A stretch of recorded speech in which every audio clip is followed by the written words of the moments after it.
The video shows the process in real time without any speed up to clearly demonstrate how the bit works. If you skip any area, it's precisely at that spot, during the cutting stage, that the cuticle can become smoothed over or stick. Here I plan to create a precise square shape. I will reinforce the nail with a hard, low-viscosity Confiture Gel in a bottle. The design is very simple to do, absolutely any technician can replicate it. Such designs make the technician's work easier and save you a significant amount of time.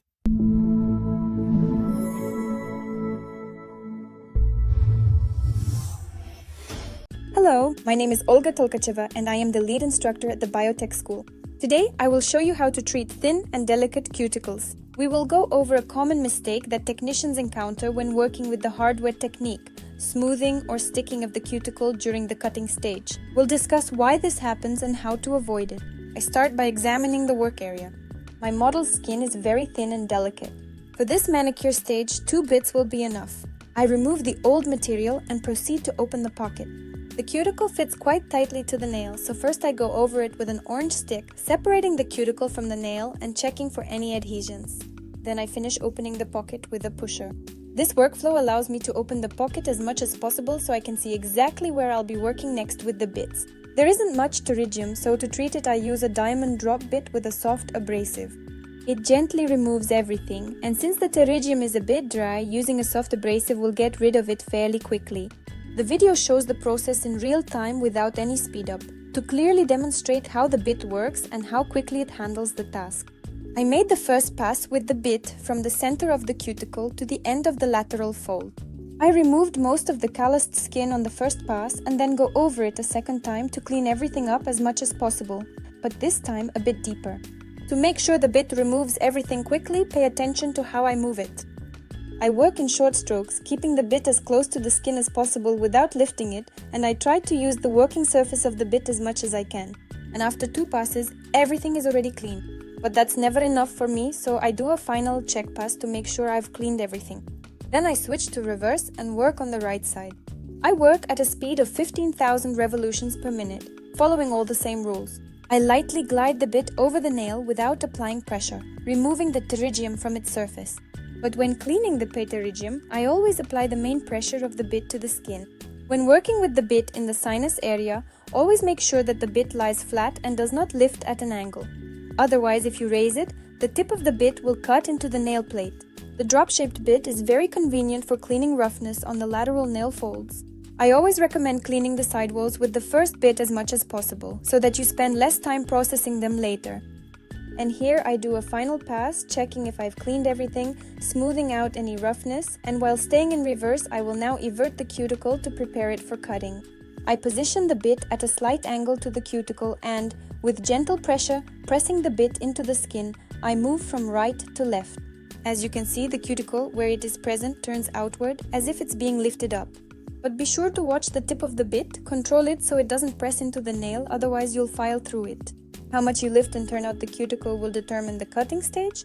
If you miss any area, it's exactly there that the cuticle can become smoothed over or stick during the cutting stage. So remember, to avoid problems during the cutting stage, always prepare the cuticle well beforehand. Place the bit as deep into the sidewall as possible. If the cuticle still gets smoothed over during the cutting stage, it means you didn't turn it out well enough. Now I'm starting to remove the cuticle.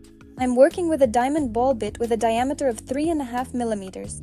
The speed is about 10,000 revolutions per minute. There's very little cuticle and the keratinized part is quite dry, so I'll be both removing and polishing it right away with a red soft abrasive. This is the perfect solution for working with thin, delicate skin. And where I turned the cuticle out well, everything was removed easily and quickly. But in the left sinus, I didn't turn it out well enough. This is exactly where the problem starts. The dry part of the skin holds on very tightly here and the bit can't catch it, it just smooths it over. This is a common mistake among students in courses because they don't initially pay enough attention or spend enough time on the stage of preparing the cuticle for cutting. Even experienced technicians often encounter this as well. And all because the work wasn't fully completed at the previous stage. The most important thing is not to start pressing hard with the bit where the cuticle has been smoothed over. I went over it a couple of times. If the client starts to feel heat, I move to another area, finish the rest, and come back later. I continue to clean off the dry skin around the entire perimeter. I always try to smooth out the skin texture and polish everything right away to avoid the appearance of fraying and hangnails. And now I go back again to the spot where the cuticle was smoothed over. I make a couple of passes with the bit, remove a bit more dry skin, and that's it. I realize that at this point, the bit can no longer catch the part of the cuticle that's stuck. To clean this area thoroughly without causing damage or oversanding, I moisten a wipe with chlorhexidine and wipe the skin. Chlorhexidine softens and loosens the skin well, if I can put it that way. And now I go over this area again with the bit to finish cleaning it. There was just a little bit of dry skin left, but it all gets cleaned up perfectly. The small amount of dry skin that remained is now easily caught by the bit and completely removed. The only downside is that when the skin is moistened, the dry part of the cuticle is hard to see. You could say you're working almost blindly. So do this carefully without applying too much pressure with the bit. Take a look at the cuticle after it has dried a bit over time. We see a perfectly clean manicure. Let's move on to the coating stage. I've degreased and am applying an elastic base. I'm working with the AcryRubber base. It's liquid, which allows you to quickly cover the entire perimeter of the nail. I apply the base with a regular gliding motion without rubbing it in. The base goes on quickly and evenly, leaving no uncoated areas. After curing, I build up the corners using Souffle gel. I work in the air, extending the missing corners and doing intermediate curing with a flashlight. Here I plan to create a precise square shape. With Souffle gel, this is done quite quickly, since I only apply the product to the area where the nail corner is missing. The Souffle gel holds its shape perfectly, doesn't run, and stays exactly where I place it for a long time. After building up one side, I start working on the other. And to minimize filing later, I try to apply the product so that its transition onto the nail is as smooth as possible. In areas where the natural nail sags significantly, I first build up and even out the corners, and only at the very end, but always, blend the product transition onto the nail down to 0. Once you've fully built the parallels and extended all the corners, check the surface of the nail. My model's natural nail grows strongly downward, and because of this, the apex on the natural nail is very pronounced. If you leave it like that and just even it out, you'll end up with a pie shape. That's why I also fill the dip that forms near the free edge with Souffle gel, thereby lifting the free edge as much as possible.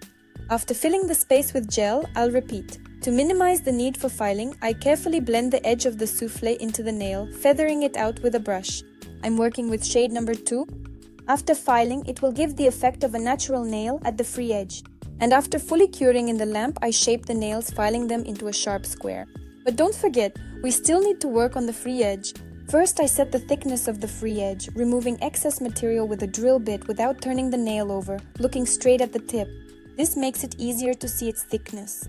Only after that, using a finer drill bit and turning the client's finger over, I remove any remaining material from underneath and even everything out.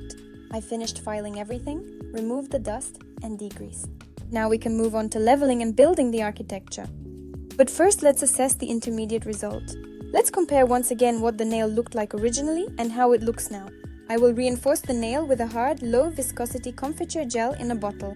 Since I've already reinforced the free edge with Souffle gel, I'll be leveling in a single drop right away. The Confiture Gel goes on very smoothly and the consistency is incredibly comfortable to work with. Everything is going as smooth as butter. The bottle has a very soft and convenient brush with a rounded edge, which allows you to apply the gel as close and as evenly to the cuticle as possible right from the start. After coating the entire perimeter of the nail with a thin layer of gel, I immediately place a larger drop on it and distribute the product over the nail. The gel spreads out evenly and quickly, so I don't even need to turn the client's hand over. It's enough to guide it a bit with a thin brush and everything smooths out. Now let's move on to the design. I'll be using images from 2 slider sheets. I cut out the images needed for the design, soak them, and use a stamper to transfer them onto the nail, first removing the sticky layer from the nail. Then using a silicone brush, I smooth out the slider on the nail as much as possible, removing any overlaps and air bubbles that got underneath. I apply the sliders to the other nails in the same way. On some nails, I dilute the dark designs with silver branches from another slider. The design is very simple to do and absolutely any nail artist can recreate it. The main thing is to smooth out all the sliders on the nails well. And to make the final result look even more impressive, I cover everything with a matte top coat. And just look at how cool it all looks. With the matte top coat, it looks like the design is hand-painted and all the lines appear sharper. Designs like these make the job easier for nail artists and save you a lot of time because they're done quite quickly. Any questions left? Ask them in the comments, leave a like for my efforts, and subscribe to the channel. There are lots of useful and interesting videos here.